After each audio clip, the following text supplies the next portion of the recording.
What is up, everyone? Welcome to another edition of Live Locks presented by Scores and Odds. If you haven't checked it out already, just making bad life choices, going over to scoresandodds.com where you got picks from me, Meansy, that piece of crap right there. All great. Plus, you get access to our nice little prop shopping tool where you can see exactly what we have projected for each individual prop, plus where the best line's at. And most importantly, you get access to Grant's Action Lounge. What is my Grant's Action Lounge? Well, it's my Discord where you can see exactly what I bet for each individual prop, plus where the best lines are at, and you can get it in before they end up moving. So go get signed up. I got Daniel Chevelson here. Gonna talk some basketball. How you doing there, Daniel Chevelson? Yeah, I'm doing all right, man. Big boy slate tonight in the DFS streets. There's actually the Washington Philadelphia game. I'm not really sure why it starts at 6:00 tonight. I don't know if that's because like the World Series, they move the time. I'm not really sure. I don't know the story of that, but that seems that would probably be my assumption. Yeah, but like I'm pretty sure I've never been to Philly, but I'm pretty sure the ballpark and the arena are close together. But I'm just trying to think traffic wise. I guess the game's World Series is probably 8:00. I don't know. It's whatever. That game is a 6:00 game, and then everything else starts at 7:30, which is also kind of weird. No 7:00 games on a 11 game slate. But yeah, man, I've been digging into basketball stuff the last 2-3 hours at least. Yeah, I woke up early today. I knew I was coming on this show. Wednesday's a big day for me. I talk a little football later on. So yeah, it's I'm excited to talk some basketball. Yeah, basketball can be neat. Basketball, I make money moves in basketball. We had, let's see, 16% ROI, 15 grand in September. It's pretty good. 10K for 9% ROI in October. We're up a little under a G so far off of 2.5 grand bet so far in November. So it's the second. Yeah. So yeah, that was just yesterday, basically. Yes, which I ended up putting more bets in later day, so I actually lost money like a big dum-dum. But we got plenty of bets. We're just going to get right on in because I have, let's see, how many do you think I've had today? Well, I think you mentioned it to me pre-show. Maybe you said you have close to 50 bets. Which, yeah, it looks like 38 is the answer. So not as much as I thought. But still a lot. Starting off with Al Horford under 2.5 assists, minus 146 over at FanDuel. He hasn't had more. He's had more than 2.5 one time this season. So that's an easy under. Fournier, I bet the under on his points at 11.5, and I bet the under on his points, assists, rebounds at 15.5. You can get that one at minus 110 at DK. The other one you can get minus 115 over at Bet365. He's really not doing much in that offense anymore with Brunson now in there, and he's only playing like mid 20 minutes. He's hit this this right at his average, but I mean I think he's going to hit the under way more often than the over. Betting against Fournier is also like kind of sort of betting on Emmanuel Quickly. Yeah. If Quickly is thriving, Fournier is going to lose minutes. That's just how that's how that works. So Fournier is not a guarantee to close, and a lot of times if he's not closing, it's because Quickly's playing well. And also Fournier is just few and far between as far. He's not the player he once was. It's super tough to figure him out. Like right now at this line, I feel like this line it just doesn't really matter the matchup too often. You just kind of go with the under. I mean, especially with like lower number lines, he's so heavily reliant on 3-pointers that the variance is huge where he might average this number, but the majority of the time it's going to hit the under just because he's going to have those 20-point games. Atlanta's done a pretty good job as far as yielding threes this year so far for what it's worth. 11 per game, which is tied for the 7th least amount in the association. Look at you bringing on stats. Love it. Yeah. Go ahead. I got all sorts of stuff. Yeah. Next bet, Mitch Rob over 6.5 points, minus 117 at Caesars, minus 115 over MGM. Clint Capella under 9.5 points, plus 100 over at Superbook. That's really the only place I'd take it. That's the lowest line, although I think Bet Rivers might have it at 105, which is fine. So let me just chime in and say, now that could be troublesome if Okongwu is ruled out. He's currently questionable. If Okongwu is ruled out, I think Capella might get a few extra minutes. There's also a chance they'll just have John Collins play the 5. So that gets to my next bet. I think they just have Collins play the 5. I don't think they want to play Capella that many minutes. I have the over of 23.5 points, rebounds, assists for Collins, which I think is a solid line. if Okongwu does play. It's a great line if he doesn't. Yeah, and yeah, that's the thing. It's also like it's not worth worrying about because I think it's a better than a 50% chance that Okongwu goes for what it's worth. But just wanted to throw that out there. If Okongwu doesn't go, I'd be a little apprehensive betting under on Capella. But yeah, there's certainly a decent shot that Collins just goes out there and plays the 5, and they played him the 5 plenty last year. So that's pretty interesting. And there's a matchup where they're probably not going to have. They'll probably stick Capella in there when Robinson's on the floor, and then, I mean, if Robinson's not on the floor, they have no reason to have Capella in there, and they'll just go with Collins. Hartenstein's a big boy too. The backup 5 for New York. Yeah, but I mean, he's not really going to do it. Maybe. I don't know. That's the size. Regardless. I'm not sure. Like, I don't know what they'll do. And again, this all could be for naught because Okongwu can very well play, and who cares? But yeah, but if that's the case, I like the under on Capella. I think that's a good number you have. Yep. DeAndre Hunter over 13.5 points, -113 at FanDuel, solid line. Murray under 20.5 points. It's really not a great matchup for him going up against the Knicks. This number is a bit too high. He's hit it, I think, 60% of the time so far this season. But the bet I really like, Trae Young over 28.5 points, -105 over at WinBet. Trae Young, even after an abysmal outing last time, I think he went 3 for 13 from the field, still averaging 29 points per game, even with that, and has been chucking the ball just tons. And he hasn't been shooting great. So he's going to have some positive regression there. I really like that line. What do you think about it? Yeah, as far, we talk about as far as yielding threes, New York on the other end of that, they're like top 6, top 7 as far as yielding threes, 13.7 per game. And if you like narratives, if you're a fan of narratives, like Trae Young went in there, he went into like a wrestling event in MSG and got booed out the building. They hated him. He was like a heel there. Oh yeah, New York absolutely hates Trae Young. And he seems to thrive on it. He loves it. He seems to like that environment. And I don't have his like MSG stats in front of me, but I'm fairly certain he's been awesome in the Garden. What's your thoughts on MSG, the flavor enhancer? Well, all I know about MSG is like no MSG. I wouldn't know if I did. Like my understanding, it's first of all, you say flavor enhancer. I believe it's to preserve food, just so it doesn't spoil. I think that's the point of MSG. No, it's because it's delicious. Are you sure? Sodium glutamate. It's delicious. Is it just in Chinese food? Because I assume it's Chinese. No, it's food. in a lot of things. Why is it? Why the only the Chinese establishments acknowledge MSG and they just say it's not in it? Nobody else tells me. Like I don't go and get Italian. They don't say just so you know. I mean, I think it does help preserve things, but also it's just delicious. Say it again. It does help preserve things, but also it's just delicious. Okay. Yeah. Well, I mean, you're saying you could taste MSG? Yes. Can you taste salt? Well, salt I know, but MSG. What do you think MSG is? What do you think the S stands for? Yeah, but I don't know what the M and the G are. Lysoid. I'm not sure, but I'm not a monosodium glutamate. What does mono taste like?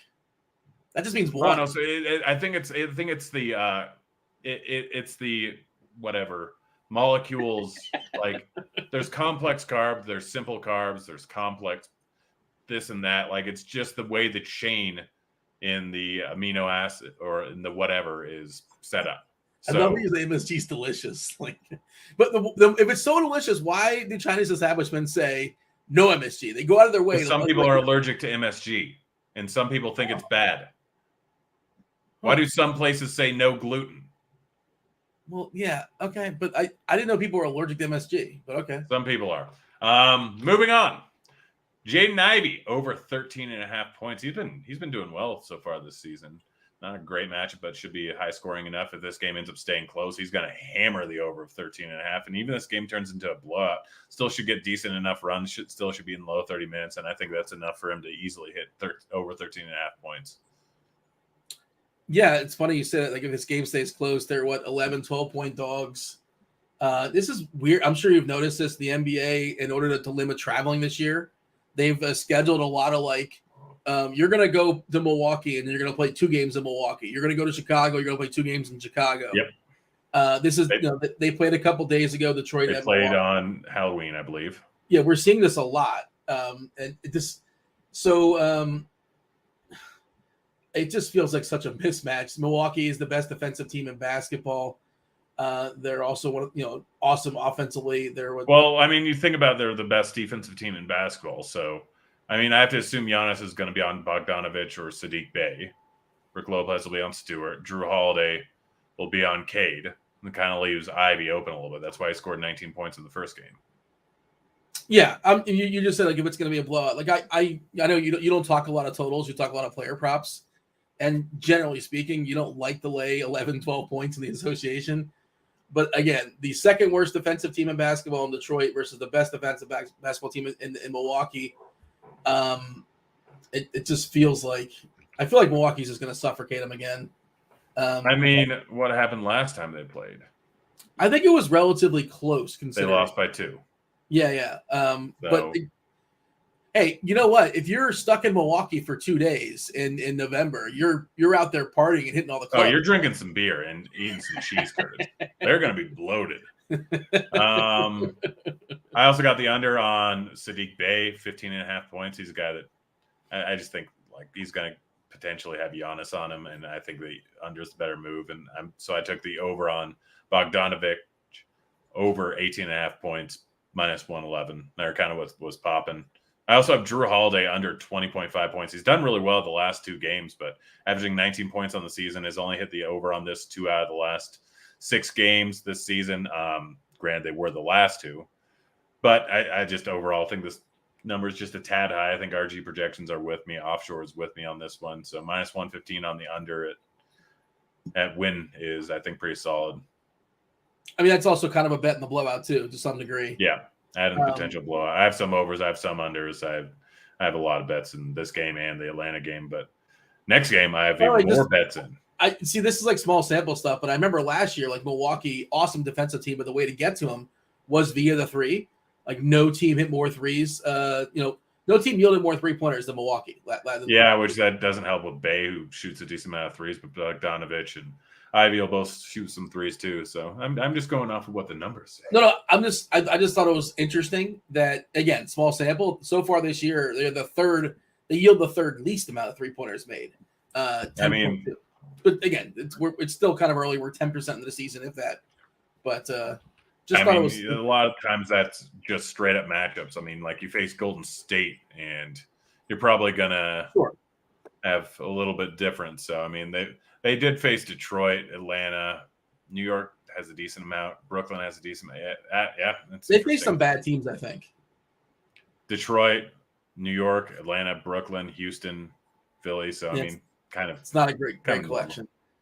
Yeah, I mean, Brooklyn's been having a rough go of it. I have a lot of bets in this Utah game. So I have Lauri Markkanen over 28.5 points, minus 122 over at FanDuel. I have Markkanen over 18.5 points, minus 113 at Bet Rivers. I have Clarkson over 16.5 points, plus 102 Bet Rivers. I have Olynyk over 11.5 points, plus minus 119 over at Caesars.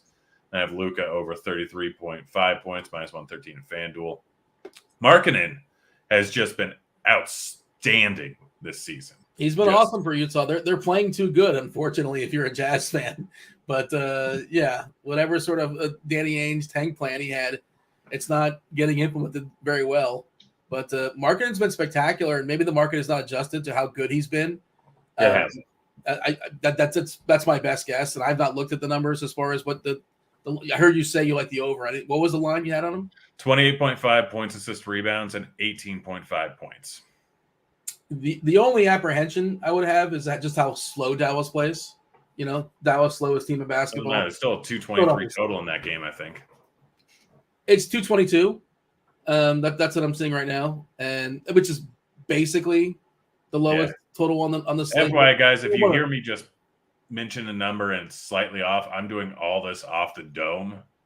It's real tough to remember most days. I have to have pretty much every game log, every total memorized, so it's a little tough to do everything off the dome.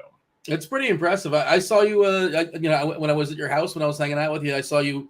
This is for the turd bombs. You did everything off. R.I.P. turd bombs. Yeah, turd bombs. Will they be back next year? We'll see. Stay tuned. But what you're doing? If they are, I'm probably not keeping track. I'm letting people know, like, FanDuel changed the odds on things because of me, on home runs because of me. And so that's why things went downhill real quick, because they adjust the odds down 200 points. Because that's why I started betting them. Is they were like, I looked at the odds. I'm like, okay, FanDuel's just 200 points higher than every other place. This is how it should be. And then they adjusted all of them. So, yeah, that's why Turd Bombs kind of declined. Did you still finish positive for the season? I think you did, right? Or close Yeah, to I think we cut it off at like up 1.3 units. I'm like, you know what? Football season starting up. I'm done. At this point, I'm just giving people slightly negative EV bets because it's impossible to find that many. Yeah, and people like their homer bets are just fun, and you're sitting around, watching the game, that kind of thing. Not necessarily the most profitable of the season. I mean, the fact that I had 100% ROI the first month and a half is incredible. The fact that I also lost all of that afterwards is pretty incredible. The temperature mattered, just the way the season goes. You got to hit those in the middle months, and the front and the back are not as appealing. Yeah, some people like the back. CJ McCollum under 33.5 points, assists, rebounds, under 22.5 points, and J-Val under 2.5 assists. I like all three of those. You can get minus 108, minus 115, minus 125. I think all at Caesars. McCollum, his numbers are sitting right at around this, and a lot of that's been playing without Zion. So I feel like his numbers are slightly inflated. I get it's a decent matchup going up against the Lakers. Probably have Pat Bev defense. Those numbers seem too high. And then J-Val just doesn't get assists. So the matchup is weird right now with the Lakers because the Lakers play at the fastest pace in basketball right now, which is a little bit surprising. But they're also, this is even more surprising, at least to me. So the fastest pace, right? You're getting the most possessions. Second best defense. Lakers. Their offense is horrific. I think their offense is the worst. I think their offense, their offense is the worst. Who's second worst? The other team in LA. The LA teams are such a disaster. But are the Lakers have to trade for Turner, buddy? No. I mean, and then what? They're like the sixth best team in the West, the fifth. Why? What's the point? And give up more assets? I maybe aren't they getting rid of Russ in that? Well, I mean, again, when the Lakers are theoretically like NBA contenders again, I don't think Russ is in the team, right? But why? Yes. They're going to lose. Their pick this year is going to New Orleans. Ironically enough, who they're playing against tonight, it could potentially be, this is a stud over there in France. Like that could be who they're losing out on. And which, by the way, I don't know why it's I remember the time. I didn't understand why they were giving New Orleans first round picks anyway, because New Orleans was basically at the mercy. They had to trade Davis or they're going to lose him for nothing. It was really strange. The Lakers because they could have traded him to another place. No, but then he wouldn't have. I don't think he was signed, right? Or am I mistaken? He was signed, I think, for another But I think Davis said like a no trade thing. I thought like basically it was like so he could pick, but he would have gone to multiple other places. So it was a bidding war between those places. I just thought it was odd that they gave up a one, maybe multiple ones for Davis. They gave up multiple ones. That's what every single trade for a star is. Yeah, every single one. Like the Heat did the same thing for LeBron, and I didn't understand that at the time either because, the Cleveland was at the mercy. But anyways, that's a whole other conversation. Well, that was a sign and trade. It was about getting LeBron more money because if you sign and trade, you can make more money. You get a larger supermax. That's what it is. But I think if Turner, they need 3-point shooters. What can Turner and Buddy Hyde do? Turner's not a great 3-point. He's a good 3-point shooter for a big man, but he's not. Yeah, that's the main thing. He's a good defensive big man, and he's a good 3-point shooter for a big man, which is what you need. You need to have the middle open up for LeBron to drive to the hoop. Okay, let's just throw those players in the Lakers, right? Just for fun, since you brought it up. Are they better than Memphis? Potentially. Probably not. Maybe. I suppose it's possible. Look, this team is pretty much the same as it was 2 years ago. But they're mortgaging more assets, which they already have. It's already depleted. Why give up even more ones? Because there's a very short window to win because LeBron's getting old. I agree with that, and that's the best argument. But I just think they're not going to win anyway. You have 2 years. It's a win now thing, and they can get more people to sign later on once once LeBron retires. Like, So, they can like, get just the Lakers. how bad are they going to be in 2 years if they do that deal? Or it's just like you worry about Potentially, they could be fine. There could literally be How? any number of people that would be willing to sign for the Lakers. Look at what Brooklyn did. The Lakers are a more historic franchise that should be able to sign some top-tier talent.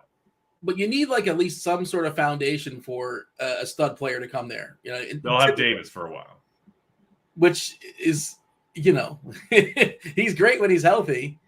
If you get Miles Turner and Davis in there, then I think you're overvaluing Miles Turner. I mean, he fits perfectly in that lineup, and Buddy Hyde fits perfectly in that lineup. They need a 3-point shooter. I agree. He would be great in that lineup. I totally agree. Perfect. Great for spacing. Probably the contract's not three. perfect, but better than Westbrook's. Moving on here. Monty Morris under 3.5 rebounds. I pretty much bet this almost every single day, and you know what? It works. He's hitting the under. We have a projected for like 2.4. So yeah. No, I guess he's actually Kuzma over 6.5 rebounds. The line moved down from 7.5 to 6.5 over the last few days, so hit that. Bradley Beal over 20.5 points. RG projections do not like this, and I've hit this probably far too often. It hasn't gone great, but I'm doing it again. -106 at Caesars. Horford under 18.5 points, rebounds, assists. Horford under 7.5 rebounds. I pretty much have every Horford under. We'll see how that goes. Jaylen Brown under 6.5 rebounds. We currently have projected for right around 5. One of my favorite bets, Davion Mitchell under 15.5 points. -115 over at FanDuel. Fox is out. And you know why this line is so high? Well, I have some guesses. Like, Davion Mitchell last year was pretty good when he was given the keys, but I believe that was mostly when there was no Sabonis and he was just the clear number one guy. Yeah, so they have Sabonis. There was no Herter also last year. There was no Murray, obviously, last year. There we go. There's the answer. And a lot of times I think Mitchell was playing without Barnes. So there are other options offensively. Like, I almost hit his over points, rebounds, assist. I almost hit his over points. I almost hit his over assists. I almost hit his over rebounds. He's going to be out there a decent amount. But this line is inflated by the fact he went 9 from 11 from the field last game after Fox went out. And he went 5 for 6 from beyond the arc. Like, he didn't have that much volume in terms of shooting. He's not as great of a shooter as he showed in that last game. It's a tough matchup going up against Miami. There's too many other options. I love the under on this bet. So, you know, there's also like the backup point guard is Matthew Dellavedova, and like the coach like actually complimented how Dellavedova is. I guess I said the backup, the third point guard, right? Who I don't know, was Dellavedova getting run before last game? He was called upon. You know, Davion Mitchell, a former lottery pick, close to a lottery pick, good 3-and-D guy. But he's generally not a guy that's like going to run an offense, and generally not a guy that's going to like be the number one scorer on a team. I do think that number is a little bit too high. It's weird because for DFS he's a good play because it's the price. You know, yeah, he can get steals, he can get blocks, he can get assists, he can get rebounds, and he's cheap. Yeah, I like him as a player, but he's not. You know, I guess what you would call like an alpha on the court, and. You know, and also Miami is, you know, a pretty solid defense historically. They've been a little up and down this year, but you know, I don't really want to miss this Miami team. I know they're on a back-to-back. Hero, by the way, expected to play. It seems like, for what it's worth, on the Miami side, he had an eye last night and he was unable to return, but he is not on the injury report today just yet. Sounds about right. Yeah, go ahead.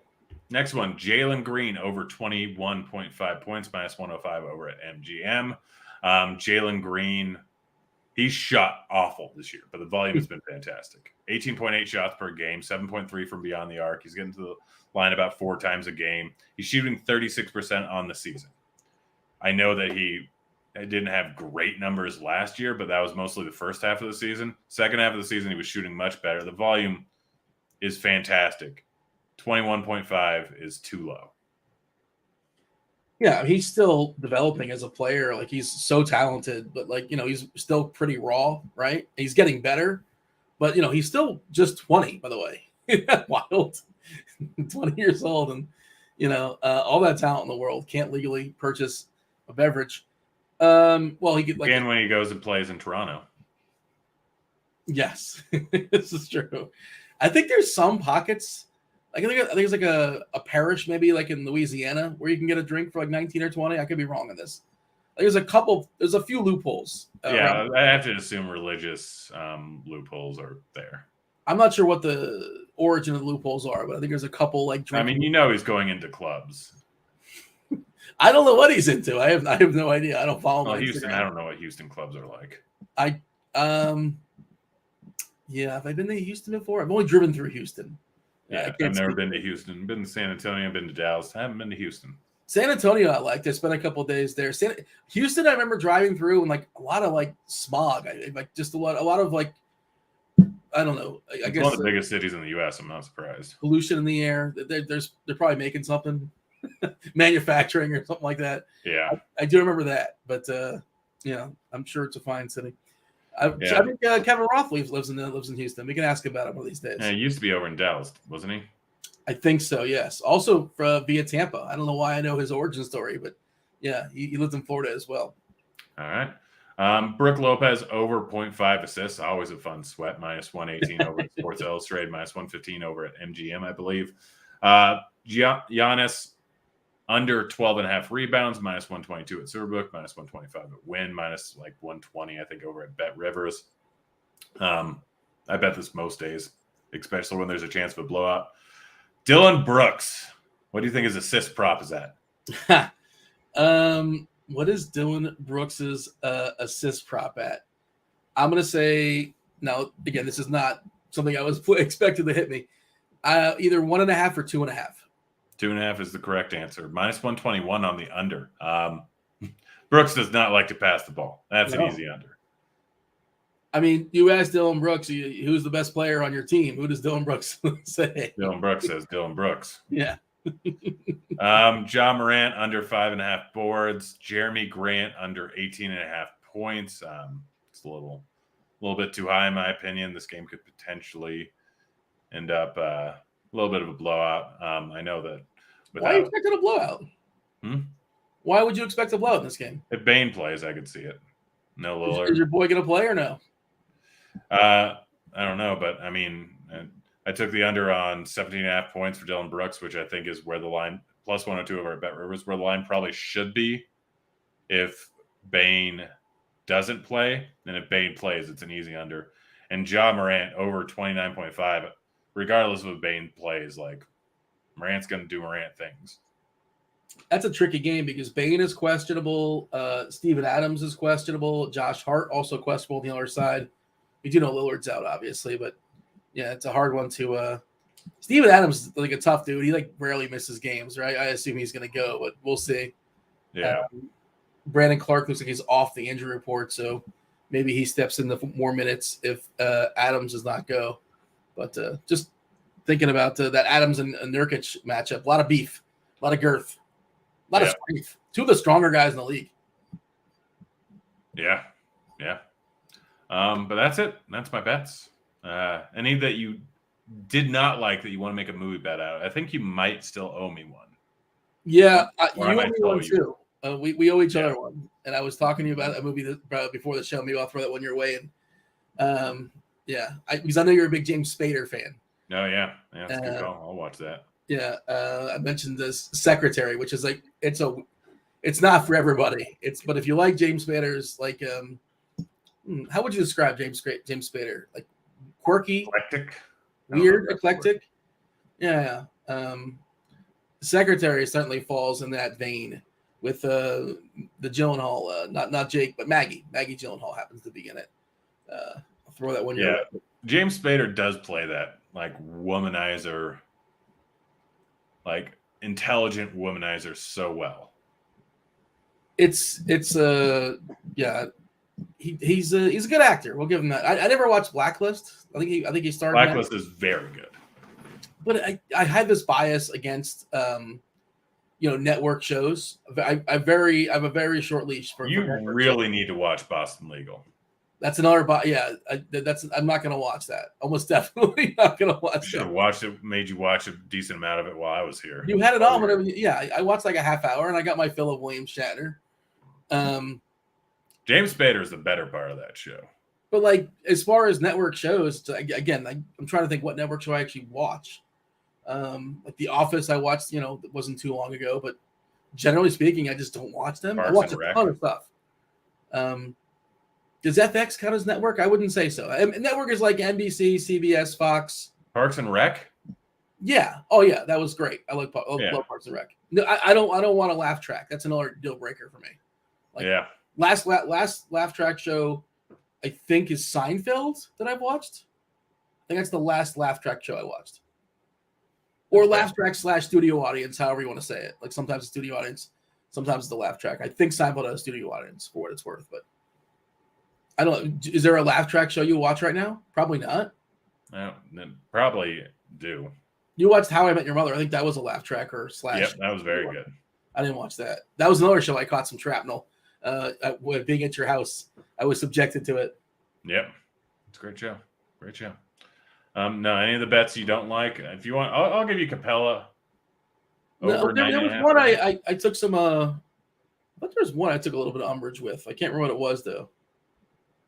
Beal, Horford, Brown. No, I keep running them off. If you give the summary to the Horford, Horford under 2.5 assists, Fournier under 15.5 points, rebounds, assists, Collins over 23.5 points, rebounds, assists, Mitchell over 6.5 points, Capella under 9.5 points, Fournier under 11.5 points, Hunter over 13.5 points, Murray under 20.5 points. Here's your summary, guys. Trey over 28.5 points, Ivy over 13.5, Bay under 15.5, but Bogdanovich over 18.5, Drew under 20.5, Markkanen over on points and points, rebounds, assists, Olynyk over 11.5, Clarkson over 16.5 points, Luka over 33.5 points, McCollum under on points and points, rebounds, assists, J-Val under assists, Monty Morris under rebounds, Kuzma over rebounds, Beal over points, Horford over points or under points, rebounds, and assists, under rebounds, Brown under rebounds, Mitchell under 15.5 points, Green over points, Brook Lopez over 0.5 assists, Giannis under rebounds, Brooks under assists, Morant under rebounds, Grant under 18.5 points. Is that the one you took umbrage on? No. Let's go under on Bogdanovich. All right. It's booked. What was the number? 18.5, I believe. Yeah. I mean, he can fire away from three, but that's, I'm kind of betting on a blowout is what I'm doing there. Yeah, that's entirely fair. We'll see. And it's just one of many bets today. It's always nice being able to get 30 bets a day in on basketball. That's why I love betting on basketball. I got to get back out to a legal betting state for basketball because I'm tilted not being able to wager on basketball bets. Which move on out here. You can move in with Mangone. You're offering his place to me. Yeah. Yeah. No, you had your chance at my place. Now little Turdette's coming. Well, I mean, do the people know that? I mean, let's see. I'll tweet it out right now. And when you say Turdette, that makes it the feet. A girl. Yeah, there you go. I didn't want to be the person to. I mean, I mentioned it in the Grind the Line show the other day. Yeah, but not everybody knows. I think you mentioned it. You said it on your Instagram, which I mean, I don't follow your Instagram. You don't have Instagram because you're old. I do have an Instagram because I was interviewing somebody that I wanted to see their Instagram, and I guess you have to be on Instagram to look at somebody's Instagram. And then I never I filled one out and I've never posted or anything on it. And I rarely, if ever, the only time I'll ever go on Instagram is somebody tweets out something. And it's this Instagram story. I'm like, then I'll be clicked to there, and then I guess you can only look at one thing and then you're gone unless you sign in. And yeah, I don't really have one. I have one. You get an Instagram, Daniel. People want to see what's going on in your life. What am I going to do with it? What do they want to know? Oh, made delicious chicken wings. And then what? Is there a like button? What do you hit on Instagram? Yeah, like. Yeah. All right, that's enough. People are sick of this. Fair enough. We're out of here. Holla. Later, kids.